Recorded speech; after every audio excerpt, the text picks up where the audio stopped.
Olá, tudo bem? Boa noite, sejam bem-vindos aqui ao nosso canal da nossa igreja. Obrigado porque você está sintonizado conosco aqui.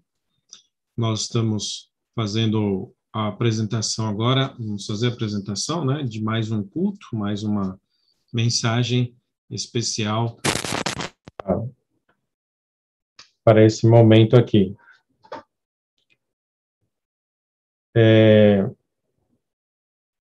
Obrigado pela sua presença aqui entre nós.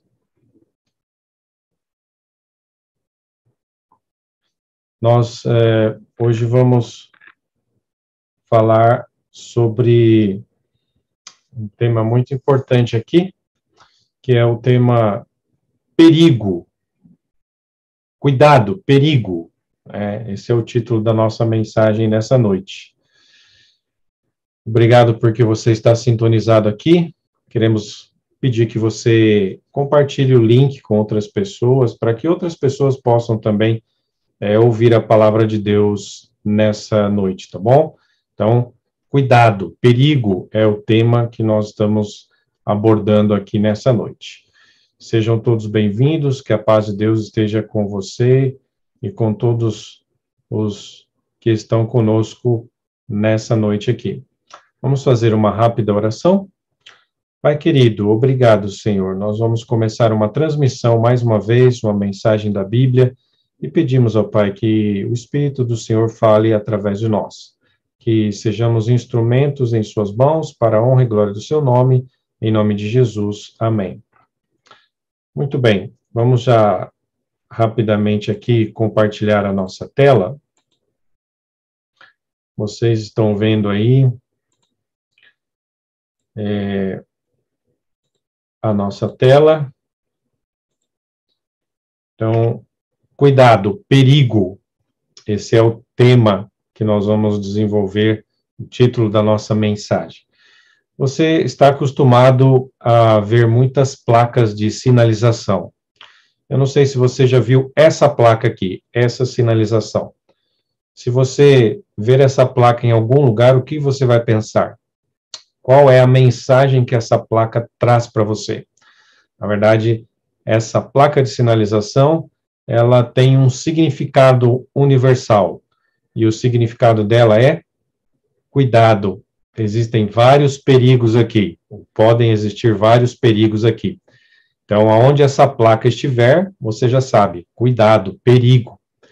Sabe que na palavra de Deus nós também parece que encontramos algumas sinalizações em determinados textos bíblicos, em determinadas mensagens da Bíblia, nós encontramos verdadeiras advertências, né? São sinalizações que Deus deixou para nós em todas as épocas, dizendo, cuidado, perigo. E eu gostaria de estudar um texto desses nessa noite com vocês aqui. É o texto de 1 Coríntios, capítulo 10. Então, abra sua Bíblia. Lá no texto de Paulo aos Coríntios, capítulo 10, nós vamos ler aqui do verso 1 em diante. Diz assim, ora, irmãos, não quero que vocês ignorem, os nossos pais estiveram todos sob a nuvem e todos passaram pelo mar. E todos em Moisés foram batizados, tanto na nuvem como também no mar. Todos eles comeram do mesmo alimento espiritual e beberam da mesma bebida espiritual, porque bebiam de uma pedra espiritual que os seguia, e a pedra era Cristo. Agora, no verso 11, diz assim, estas coisas aconteceram com eles para servir de exemplo, e foram escritas como advertência a nós, para quem o fim dos tempos tem chegado. Então, o verso 11, né? Essas coisas aconteceram com eles para servir de exemplo. A palavra aqui no original grego é tipos, né? Tipos. Então, Paulo aqui estava estabelecendo a relação entre a tipologia do Antigo Testamento e agora o Novo Testamento. Que várias histórias, personagens, objetos, circunstâncias do Antigo Testamento, na verdade, eram tipos, ou seja, o tipo é a espécie de uma profecia em forma de símbolo, é uma profecia em forma de uma pessoa, ou de um objeto, de um lugar, de um evento, de uma circunstância. Então, Paulo estava estabelecendo a relação correta aqui da tipologia, como nós chamamos. E Paulo deixou claro que as histórias, experiências que o povo de Israel passou no deserto, muitas delas serviram de tipos, ou seja, eram tipológicas. Elas, na verdade, eram profecias em forma de símbolo e serviam também para advertência, segundo ele diz aqui. Bom, nós vamos estudar então esse texto hoje aqui, do verso 1 até o 13, mais ou menos, tá bom? Eu li alguns versos apenas, e nós vamos ler outros agora para frente. Antes, porém, deixa eu fazer uma rápida apresentação aqui sobre uma introdução para Coríntios, né, essa carta aos Coríntios. Essa carta foi endereçada aos cristãos que viviam na cidade de Corinto. Corinto era uma cidade, aí, como você pode ver no mapa, nós temos um mapa aí com em inglês, né, na verdade, mas é fácil de ler, porque as palavras são muito parecidas aí com o que a gente conhece. Então, por exemplo, você está vendo aí no meio do mapa a cidade de Corinto, onde tem essa bolinha preta aí, né? Toda essa região aí da Acaia e também mais para cima ali no norte, a Macedônia, toda essa região aí é onde hoje se encontra a Grécia, né? Lá na Europa, a Grécia. Então, a Grécia antiga é essa parte todinha aí da Macedônia e Acaia, ok? Paulo fez muitas viagens missionárias aí para esses lugares, ok? Ele passou em Bereia, Tessalônica, passou em Atenas, em Corinto, e aí vocês estão vendo no mapa a cidade de Corinto. Do ladinho da cidade de Corinto, vocês estão vendo aí uma marquinha vermelha, um traço vermelho. Esse traço vermelho é onde fica hoje o canal de Corinto, para atravessar de um mar para o outro. Então, para atravessar, assim, furar, digamos assim, a barreira do continente, né, atravessando de um ponto do mar para o outro ponto do mar, existe hoje um canal ali, chamado Canal de Corinto.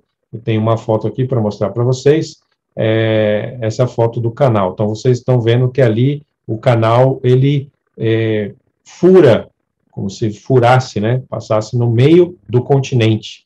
Então, serve para ligar uma parte do mar com a outra parte, ok? Então, essa é o canal de Corinto. O que mais? Bom, antigamente havia um templo muito grande na época de Paulo, um templo pagão muito grande ali, chamado Templo de Afrodite, ali na cidade de Corinto.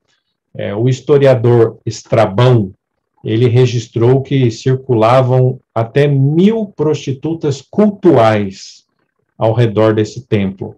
Templo de Afrodite, era a deusa Afrodite, uma deusa pagã, e ali nesse templo eles realizavam ali rituais de culto, né, que envolviam orgias. Então era algo comum ali na cidade de Corinto. Então Corinto é uma cidade muito pagã, havia uma imoralidade grande ali naquela cidade, mas ali também havia uma igreja cristã que foi fundada ali, e Paulo agora estava escrevendo essa carta para os cristãos ali de Corinto. Qual era o objetivo dele ao escrever essa carta? Bem, o objetivo de Paulo era basicamente 2 objetivos. Primeiro, era para corrigir a falta de unidade que havia entre os irmãos de Corinto. Eles eram muito desunidos. Então, Paulo escreveu essa carta para chamar a atenção deles e para promover a união deles ali. Segundo, para também corrigir a conduta daqueles que ainda se deixavam influenciar pelos costumes pagãos.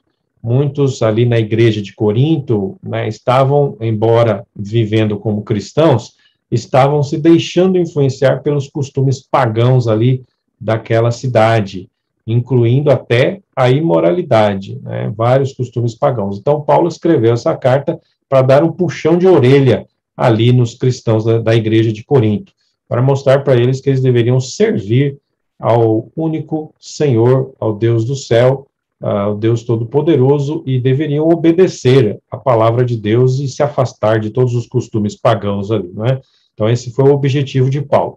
Então, com isso em mente, agora que você conheceu um pouquinho melhor a cidade de Corinto, vamos ao texto propriamente dito. 1 Coríntios 10, de 1 a 13, né? Nós vamos estudar.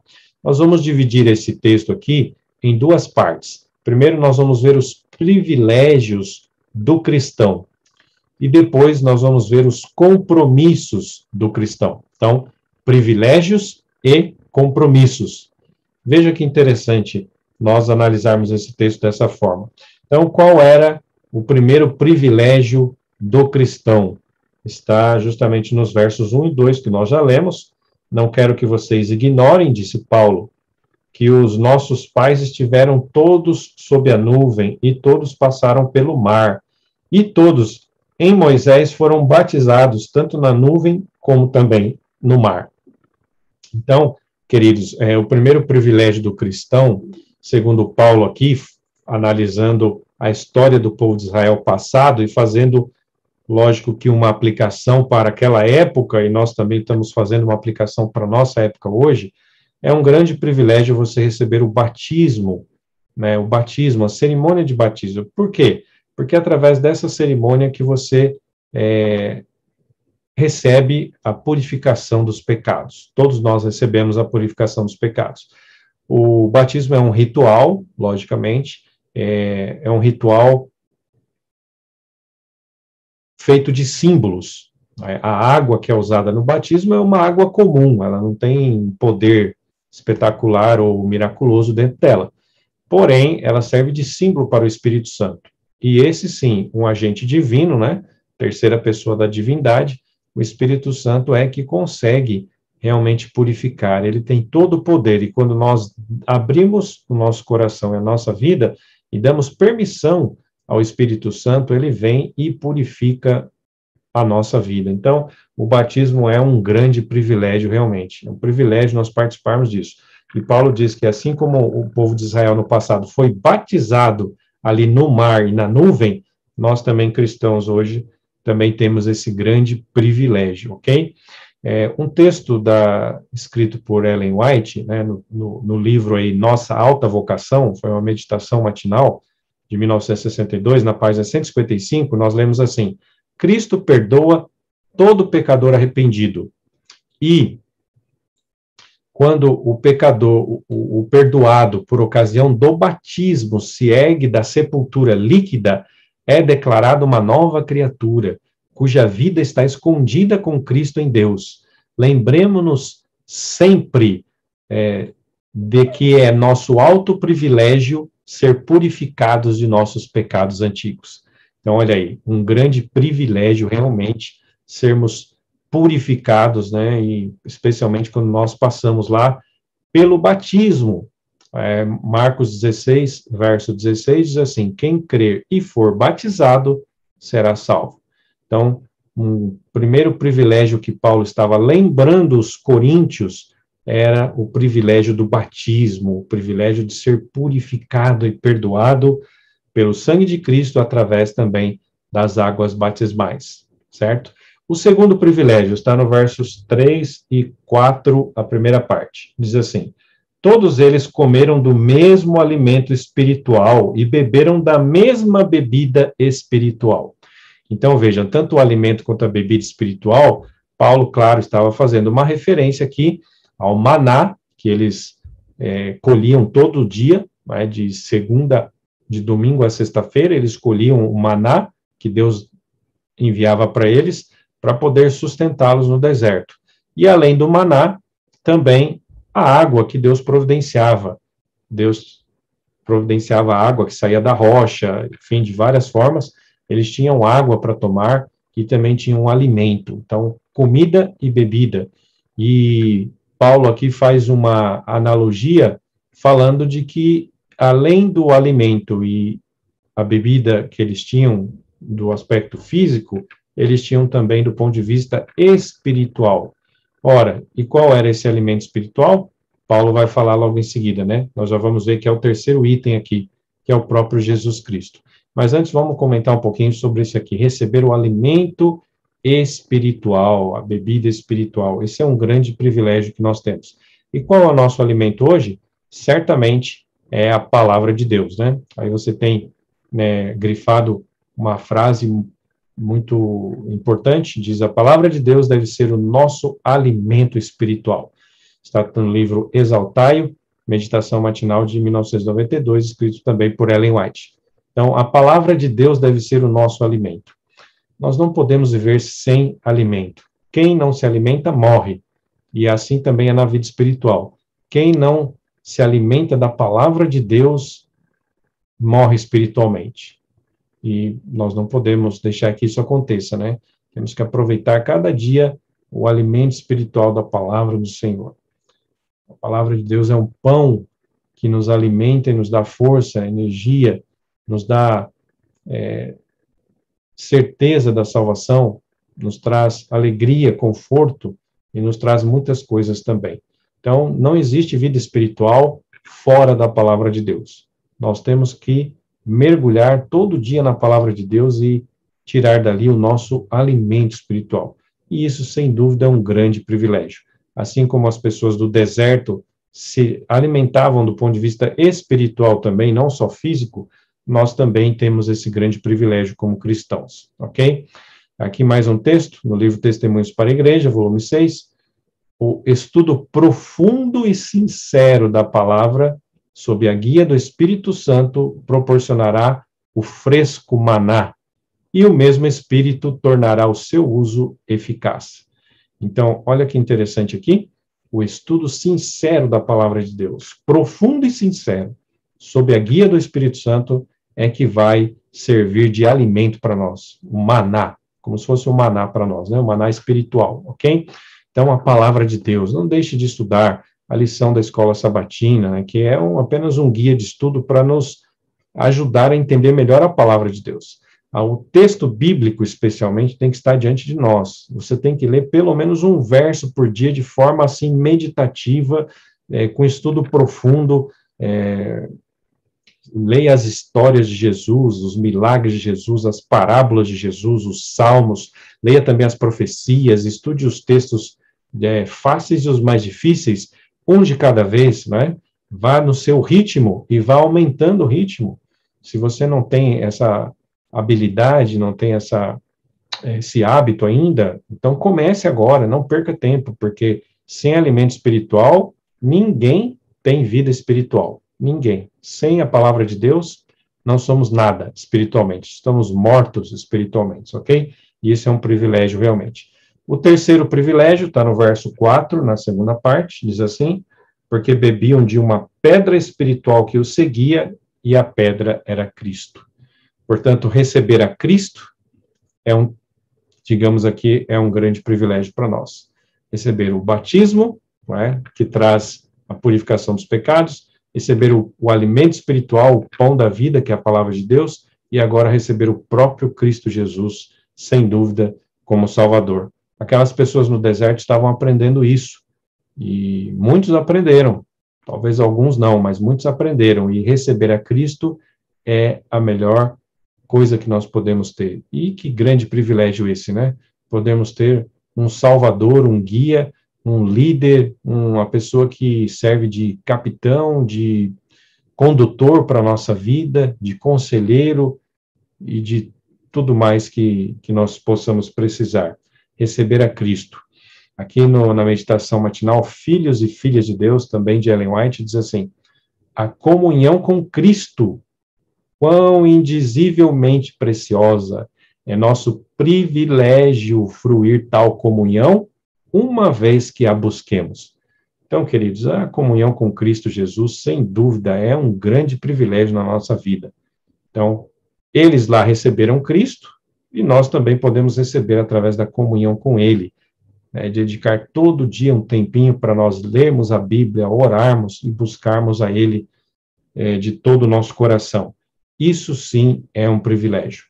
E agora o quarto privilégio, receber força para vencer a tentação. Está no verso 13 aqui do nosso texto. Então, acompanhe conosco aí.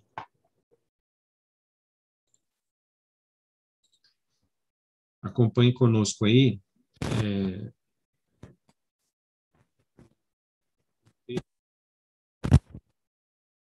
nós temos aí?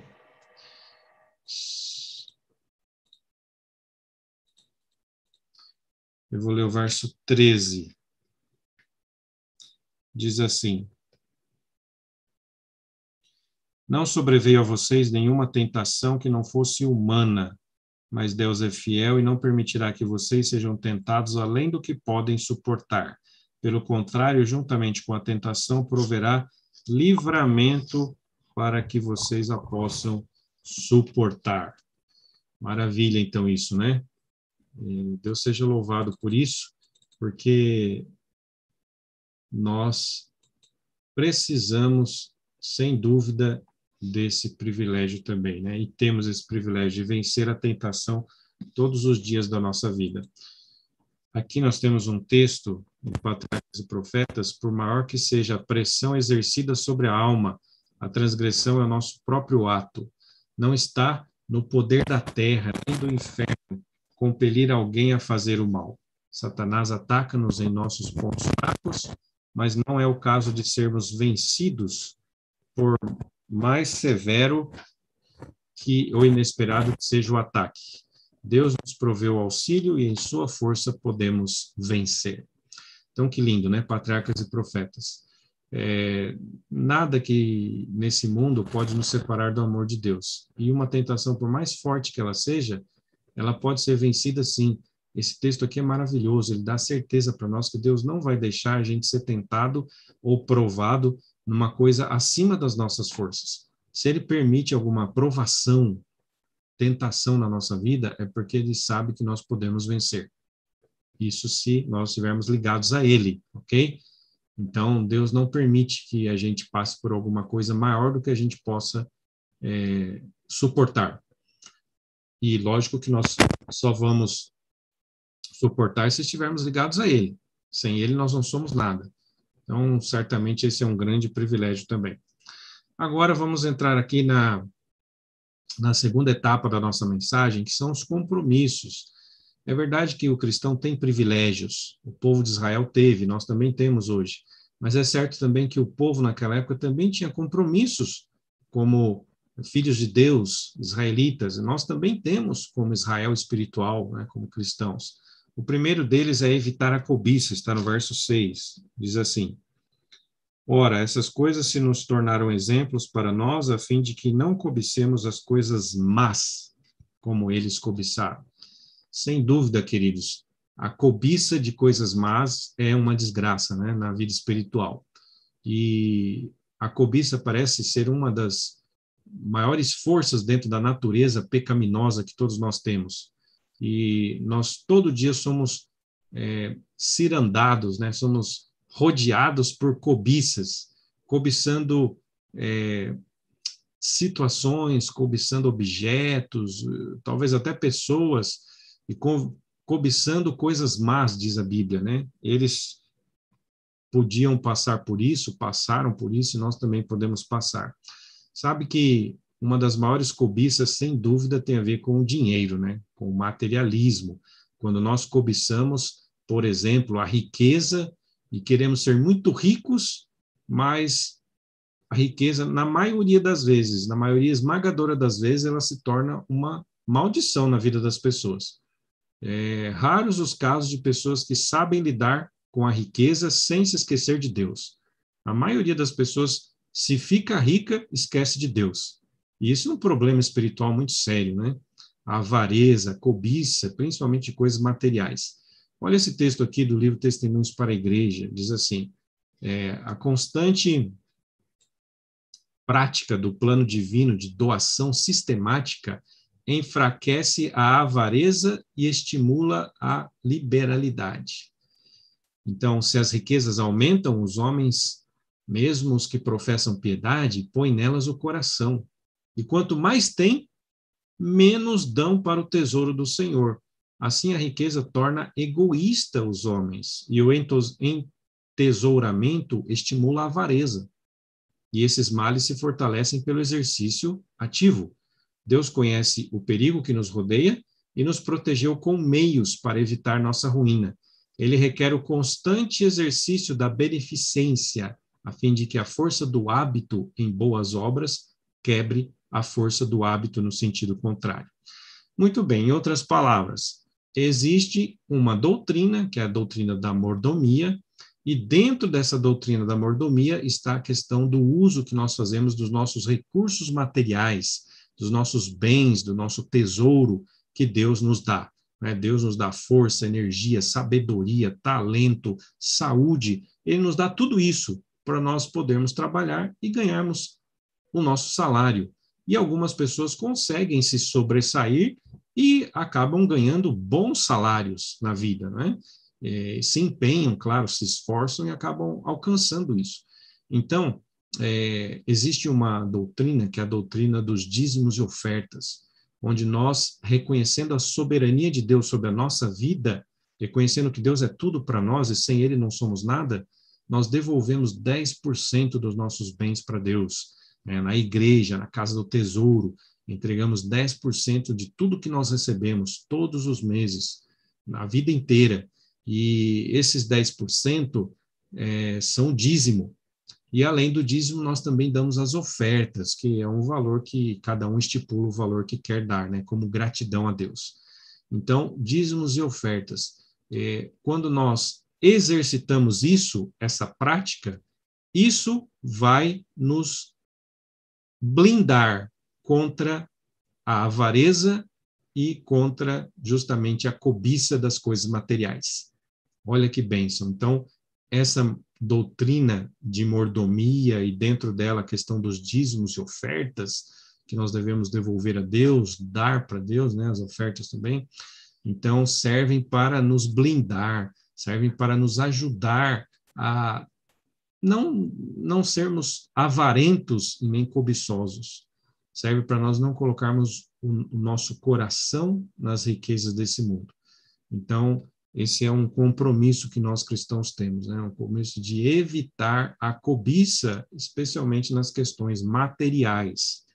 Bom, além disso, o verso 7 aqui do nosso texto diz assim: não sejam idólatras, como alguns deles foram, conforme está escrito, o povo assentou-se para comer e beber e levantou-se para divertir. Ora, Paulo aqui está lembrando não só os coríntios, mas lembrando nós também, hoje, os cristãos de todas as épocas, que nós devemos evitar a idolatria, colocar outros ídolos no lugar de Deus. O que é um ídolo? Ídolo é tudo aquilo que você coloca em primeiro lugar na sua vida, primeiro lugar na sua vida. E é fácil você reconhecer isso, né? É só você perceber aonde você gasta mais do seu tempo, aonde você gasta mais os seus pensamentos, aonde você gasta mais a sua satisfação, a sua alegria. Aonde está a sua alegria? Provavelmente é por ali que pode estar os ídolos. Nós não devemos ser guiados pelos ídolos, ok? Então, eu tenho aqui alguns exemplos, né, de ídolos modernos. Você sabe que a nossa cultura ocidental é muito abstrata e, por isso, os ídolos aqui da nossa cultura são diferentes na grande maioria dos ídolos lá do Oriente, né, naquela época. Então, por exemplo, hoje nós temos pessoas que transformam aí os santos, né, da Igreja Católica em ídolos, ou então ídolos da cultura pop também transformam em ídolos, ok? E dinheiro em ídolos, bens materiais em ídolos, não é?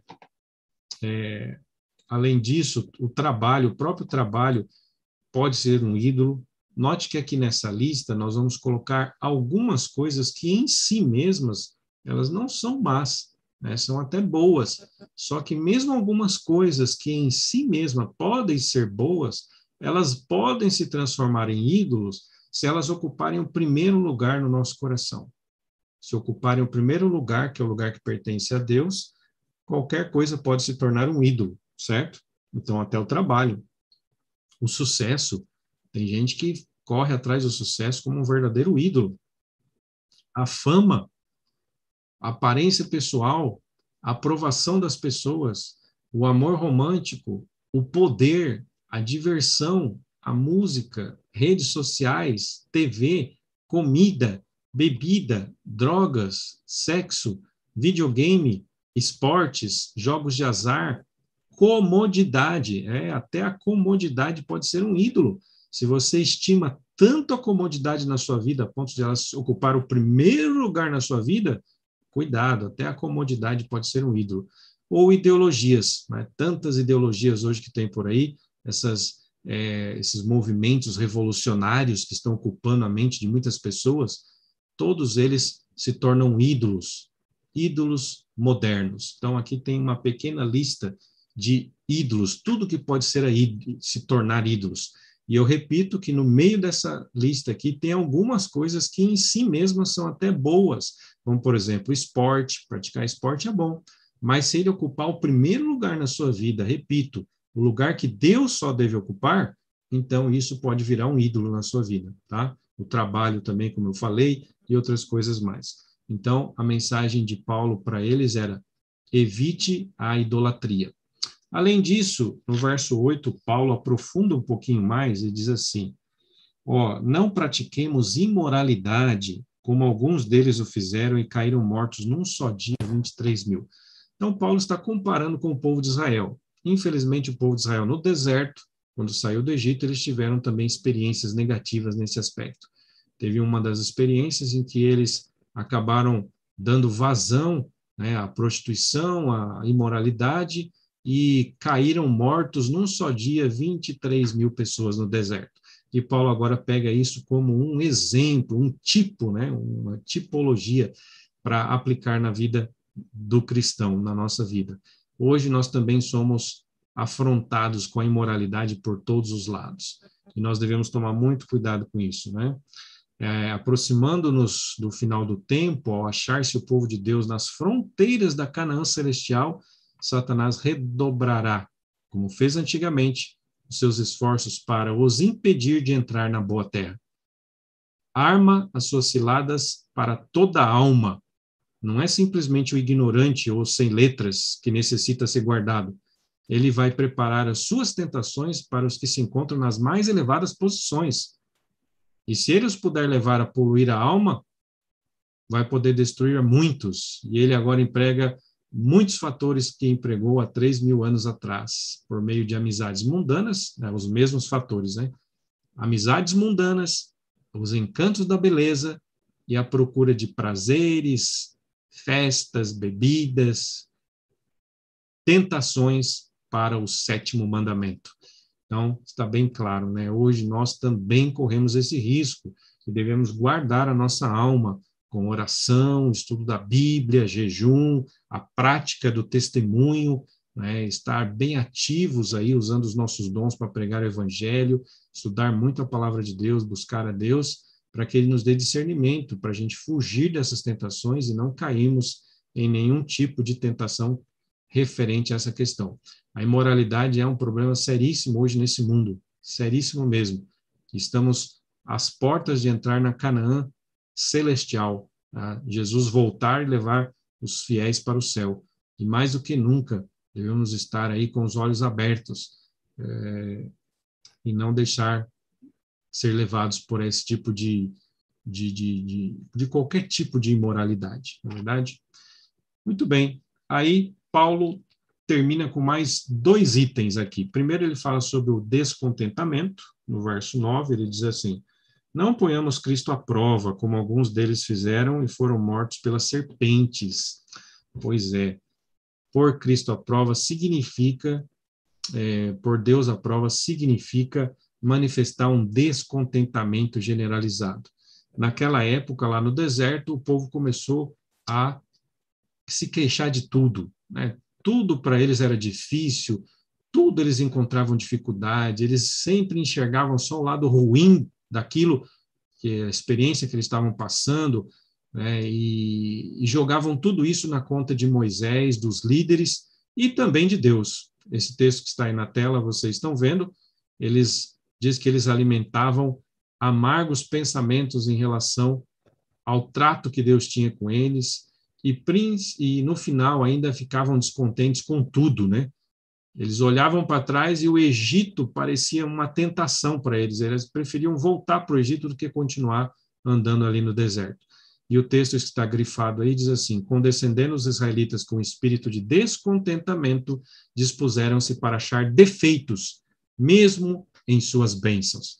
Então, no fato de Deus ter cuidado deles ali, né, e não ter permitido que os animais peçonhentos do deserto atacassem eles, né, cuidado deles em relação a proteger do calor do dia, da escuridão da noite, prover água, alimento, o cuidado, a proteção dos anjos, tantas coisas que eles tiveram ali, manifestações diretas da guarda e da sabedoria e também da providência divina, e no final eles estavam reclamando e se queixando e jogando a culpa e a responsabilidade para cima de Moisés, dos líderes, e principalmente para cima de Deus. Então chegou uma hora que Deus, com muita tristeza, teve que tirar a proteção deles, e aí serpentes abrasadoras entraram ali no acampamento e picaram muitos dos filhos de Israel, homens, mulheres, alguns morreram, vários morreram, né? E enquanto eles não se voltaram para Deus novamente, eles não foram libertos daquela praga, né? Então é isso que Paulo está falando aqui. Essa experiência, Paulo diz assim, olha, evitem o descontentamento. Deus é maravilhoso, apesar de termos dificuldades nesse mundo, claro, é um mundo de pecado, de sofrimento, mas apesar disso, Deus está cuidando de nós, Deus está guiando. Vamos agradecer a Deus, ser gratos e colocar Deus em primeiro lugar sempre. Evite o descontentamento. E por último, evite a murmuração, no verso 10, diz assim: não fiquem murmurando, como alguns deles murmuraram e foram destruídos pelo exterminador. É quase que uma consequência do anterior, né? A murmuração também é algo terrível, você ficar só reclamando, reclamando e reclamando, né? Aqui nós temos a história de Coré. Coré, ele era meio parente de Moisés, e ele acabou sendo um péssimo exemplo, né? Eles rejeitaram a luz, diz aqui, até se tornarem tão cegos que mesmo as mais notáveis manifestações de seu poder não bastavam para os convencer. Atribuíam-nas todas a operações humanas ou satânicas. Então, não reconhecer o poder de Deus e murmurar contra a providência divina é alguma coisa terrível, é terrível. Nós corremos esse risco também, achar que tudo que acontece nessa terra somente é por causas naturais, que Deus não está por trás de nada, a providência de Deus não está cuidando de nós, e deixar o coração se endurecer com as coisas desse mundo, né? Murmurando e murmurando, esse é um péssimo exemplo. E Paulo estava alertando os coríntios para que não cometessem esse erro. E hoje nós também estamos alertando a todos aqui para que a gente também pense nisso e evite certamente o pior. Bem, qual a conclusão da nossa mensagem, então? A nossa conclusão é a seguinte, que embora desfrutemos de grandes privilégios espirituais, deixar as influências e os costumes deste mundo assumirem o controle de nossa vida representa um perigo, olha aí a plaquinha, perigo para o nosso destino eterno. Então, queridos, não deixe as influências e os costumes desse mundo tirar a fé, a esperança e o amor do seu coração, tirar o temor de Deus e tirar Deus do trono do seu coração. Se você permitir que isso aconteça, certamente você vai cair e vai ficar para trás, não vai entrar na Canaã celestial. Essa é a mensagem que Deus tem para nós hoje. Hoje nós vivemos em tão grande perigo como aqueles que viveram lá no deserto. Eles desfrutaram de grandes privilégios espirituais e alguns compromissos eles não foram capazes de cumprir. E hoje nós corremos o mesmo perigo também. Não vamos deixar as influências do mundo entrar dentro do nosso coração a ponto de sermos infiéis nessas coisas. Que Deus abençoe você, que Deus o ajude e fortaleça, e que você esteja sempre lendo a Bíblia, comparando, orando, cavando fundo, descobrindo novas verdades espirituais.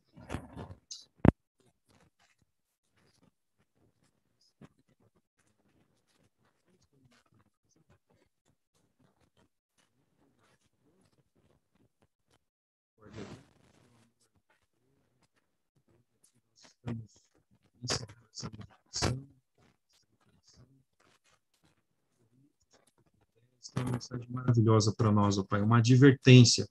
Nós estamos correndo um perigo e nós não podemos cair nessas armadilhas, nesses perigos dos últimos dias. Abençoe cada pessoa que está ouvindo essa mensagem, fortaleça, dê confiança, ânimo, fé, força para obedecer e para seguir essa caminhada rumo ao céu. E, ó Pai, aqueles que estão passando por dificuldades, que o Senhor possa ajudar também, que eles tenham força para vencer os obstáculos da vida. Muito obrigado por isso, em nome de Jesus. Amém, Senhor. Queridos, muito obrigado pela sua presença aqui, mais uma vez. Obrigado pelo seu cuidado aqui. Porque você esteve conosco aqui durante todo esse tempo. Que o Senhor Deus guarde, abençoe e cuide de você em todo o restante dessa semana também. E esteja sempre conosco aí em nossos canais, tá bom? Encerramos aqui a nossa transmissão e convidamos você para estar sempre presente conosco aqui em nossos canais, ok? Compartilhe essa mensagem, esse link aí com outras pessoas também. Um grande abraço.